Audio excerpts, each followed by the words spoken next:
Right behind me is the park where a horrifying shooting happened 13 years ago. Welcome back to XXX.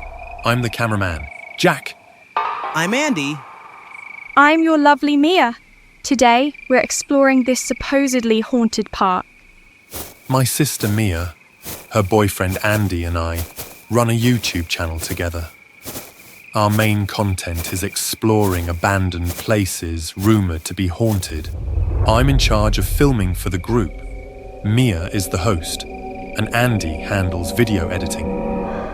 This park has been abandoned for a long time and is isolated from residential areas, so the structures here are still in pretty good shape. The pitch-black, eerie silence made me uneasy. I stayed alert, recording everything with my camera.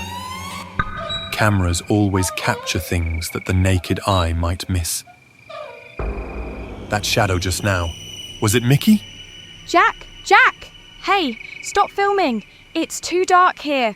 Let's check the security room and see if we can turn on the lights. All right, I followed behind Mia and Jack, checking the footage on my camera as I walked. But this time, there was nothing unusual. Good thing I didn't mention it to Mia and Andy. If those two daredevils knew, they'd definitely go looking for that Mickey just to make content. I chuckled to myself and kept filming along the way. We quickly found the security room, and luckily the door wasn't locked. I panned my camera around the room, capturing everything. There was a strange message on the wall. Just as I tried to get a closer look, a blinding light suddenly flashed. Andy, you're amazing! Turns out Andy had flipped the power switch. Piece of cake. Jack, keep filming!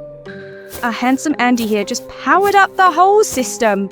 Now, this entire amusement park is ours. Andy, I want to ride the Ferris wheel. Following Mia's excitement, I pointed my camera at the Ferris wheel, which had a cute Mickey Mouse face smiling down at us. But on my camera screen, the face was twisted and horrifying. Then, out of nowhere, something black and swarming burst out from the Ferris wheel cabins. Crows! They're coming this way! Mia, Andy, get down! The crows screeched wildly, their sharp beaks viciously pecking at anything bright. It seemed that the sudden lights had startled them. Suddenly, the crows let out terrified screeches and flew away from us. Andy! What did you just do? Just a laser pointer. Shining it into their eyes scares them off. At a time like this, I should be hearing Mia showering her boyfriend with praise, right? Wait, something's wrong. Mia's gone. Help me! That Mickey took her. Back then, the killer wore a Mickey mascot suit when committing his crimes. He was shot dead right here at the scene. So this Mickey, is it a person or the ghost of that demon? We chased after Mia but quickly lost track of her. Just as we reached the storage room, I heard her voice coming from inside. Andy and I teamed up, broke the lock, and burst into the room. It looked like that Mickey freak was trying to turn Mia into his own personal Minnie. But that wouldn't be easy, because the one he kidnapped was Mia, the maniac. You guys sure took your time. Where's that disgusting freak? I'll finish him off. My whole body was covered in stuffing, so I couldn't see him clearly. But I beat the hell out of him and got out myself. Jack, get your camera ready. We're gonna hunt him down. My sister was as fierce as ever. From the way she spoke, it didn't seem like that thing was too dangerous, right? But if we could physically fight it... Mickey, it's here! You bastard! How dare you take my girlfriend? Andy swung his weapon, landing a direct hit on Mickey's head. For a split second, it froze. But then, it started fighting back. Damn it! Let me go! Suddenly, the mascot's head snapped over Andy's, sealing tight. Mia and I rushed to help, but it was too late. Andy! Andy was brutally killed by that cursed mascot. Looking into its bloodthirsty, deranged eyes, I was certain. The thing wearing that suit was the ghost of the mass murderer from 13 years ago. You bastard! I'll kill you! Mia, calm down! Let me go! I have to avenge Andy! Mia, listen to me! You only escaped earlier because it didn't want to kill you. But now it wants our blood. My mind raced, searching for the best way to escape. Then, I spotted a pile of old fireworks. Mia, there are fireworks here. We can use them to make that Mickey... The rest of my words got stuck in my throat, choked by the warm rush of blood. No!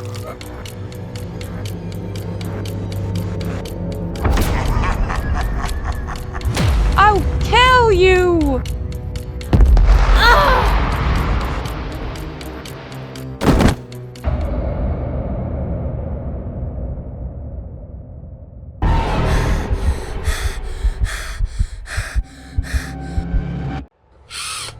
(283명 탈락) 무궁화 꽃이 피었습니다. 192명 탈락. 385명 탈락. I stumbled, my legs barely supporting me after surviving the latest round of the Squid Game. Player 132, that's who I was now. 77, my closest companion in this nightmare, laughed with a mix of relief and exhaustion. We made it 132. For a fleeting moment, his grin was contagious. Anyway, I'm Hansu. He said, offering me a bottle of water. I came here to save my company. It's been going through some tough times. I hesitated, but his open expression prompted me to reply. I'm Inho, I said quietly, the words dragging like weights. Hansu's eyes softened.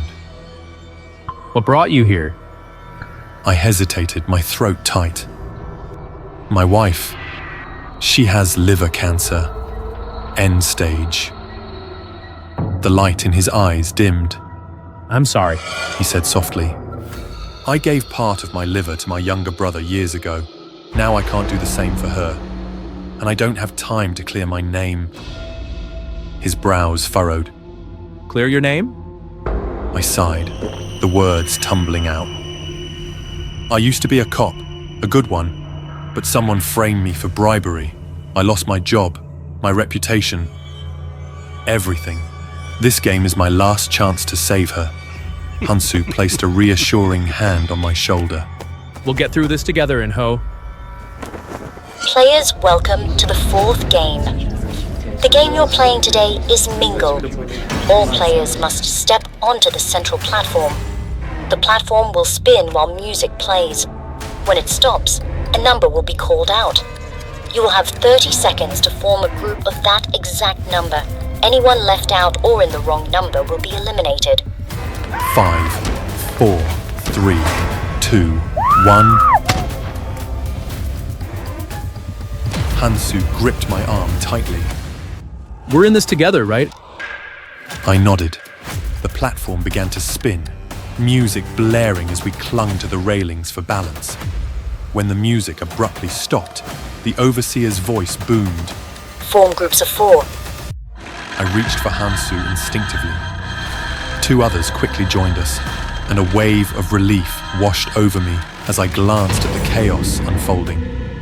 Those left ungrouped screamed in terror as masked guards dragged them away. The game repeated. Each round, the number called out changed. 5, 6. Hansu and I stuck together, forming alliances as necessary. Then came the final round. Form groups of 2. We sprinted toward the door right in front of us. It felt like salvation was only a few steps away. But as we neared the door, another player shoved past us, diving into the spot. Wait! I yelled, panic surging through me. Hansu froze, his face twisted with guilt. I'm so sorry, Inho. Before I could react, he shoved me backward. My years as a cop kicked in as I lunged forward, grabbing his arm in a vice-like grip. Let go! He shouted, his voice laced with fear. No! The timer ticked down. 10 seconds. With a final burst of strength, I shoved him away and bolted toward the door. 5, 4, 3, 2, 1.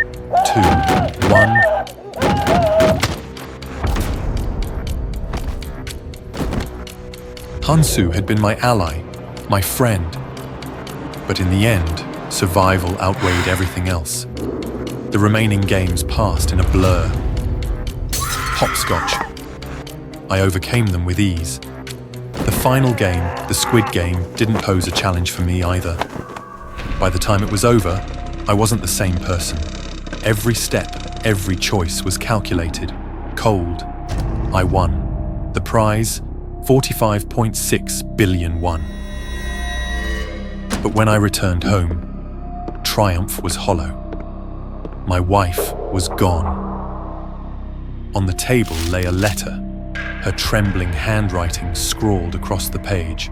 I couldn't wait any longer, Inho, but I want you to know our baby would have been beautiful. Beside the note was an ultrasound image. I crumpled to the floor, the weight of it all crushing me.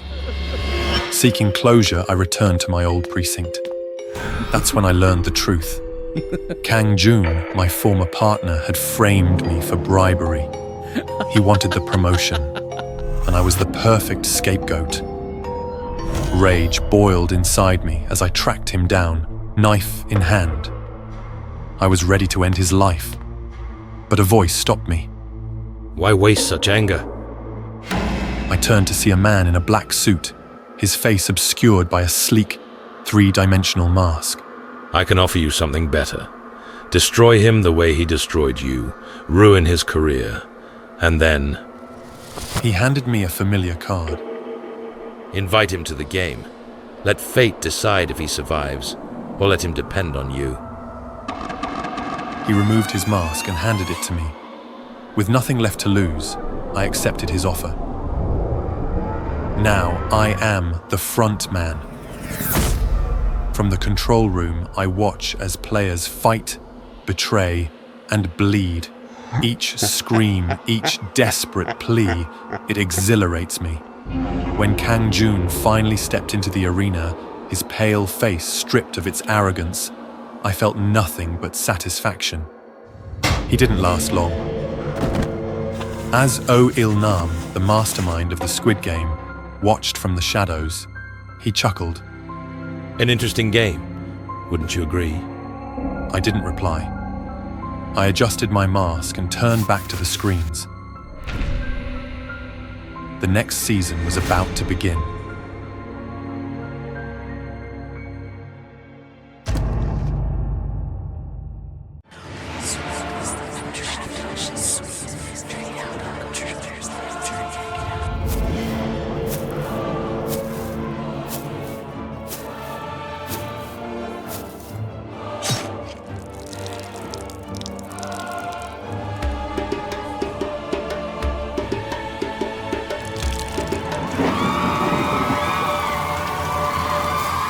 Human skin drum. Could ancient Tibetans really create such a horrifying instrument? I can't help but wonder, what would the actual sound of such a drum be like? Sir, this drum is an artifact. I'm afraid we cannot sell it to you. I see. Then just send me the most expensive drum from today's exhibition. Certainly, sir. I am Henry, a drummer who helped define the sound of a renowned jazz band a decade ago. Though jazz has gradually been overshadowed by electronic music, I believe that if I find a drum capable of producing the most exquisite sound, I could reclaim my career's former glory. But despite testing hundreds of materials, I still haven't found a drum that produces the sound I'm looking for. I went out for a drink to clear my head, only to be tortured by the blaring music in the bar. I want them to give up the stage to me. Fine, but only 15 minutes. Back on the stage where I once shined, I'll show you what real music is. Looking down from the stage, I was stunned to see that the audience wasn't who I needed. They were just cattle, accustomed to soulless, deafening electronic noise. It's such an honor to see you perform again, Mr. Henry. You were incredible. Wait, weren't you at the exhibition? I'm so glad you remember me. I'm Roxanne, a fan of yours. Eagerly, I shared all I had, everything I knew about jazz, with Roxanne. Little did I expect the true nature of this so-called kindred spirit to be revealed so quickly. That old man took the bait. This is going smoother than I thought. That boring jazz stuff was cast aside by society long ago. Turns out she was just another soulless drone. I decided then, Roxanne would be the next material for my drum. Back home, I had someone dig into Roxanne's background. As expected, she was a vain woman drowning in credit card debt far beyond her means. For me, that was good news, as money was the one thing I had in abundance. In front of Roxanne, I played the role of a wealthy, infatuated gentleman, ready to provide her with everything she desired. At the same time, I began researching the ancient Tibetan method of creating drums from human skin and quietly stockpiling mercury. 3 months passed, and my prey had been nurtured like a queen. All she needed to do was take excellent care of her skin. Can you step out for a bit? I just found a necklace that would look perfect against your skin. Thank you, but this necklace must have been expensive. Before me, her skin was flawless, smooth, glowing, and fragrant. It suits you perfectly. Wear it tonight and drive to the bar to meet me, okay? Sure thing. Tonight, it was time to reel her in. The air was thick with the scent of fine liquor, and I was euphoric. My dream drum was within reach. Henry, it's me. Can I come in? You're late. There must be a penalty. Such a petty man. Half an hour passed, and the wine and the psychoactive drug I had prepared for her took full effect. Roxanne, take your car to the edge of the forest and wait for me there. Go now. The first step of my plan was a success. The bar CCTV captured footage of Roxanne leaving on her own. Everything went perfectly. Roxanne stopped at the edge of the forest, a desolate spot with no CCTV. I easily moved her to my car and quickly brought her home. I had rehearsed the skinning process thousands of times, and now as I held the cranial drill in my steady hands, my heart beat slow and steady, like a skilled craftsman. The next step was injecting mercury into Roxanne's body through the cranial hole.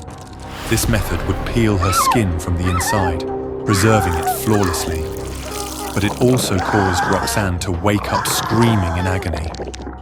Don't worry, Roxanne. I'll free you from the pain soon enough. After harvesting her skin, I placed the rest of her body into her car and sent it plunging off a cliff, creating the perfect scene of an accident.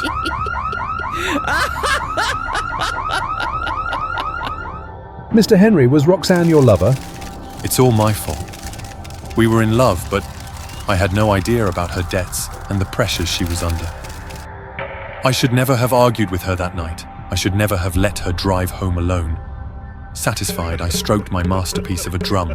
Each beat echoed with sorrowful wails.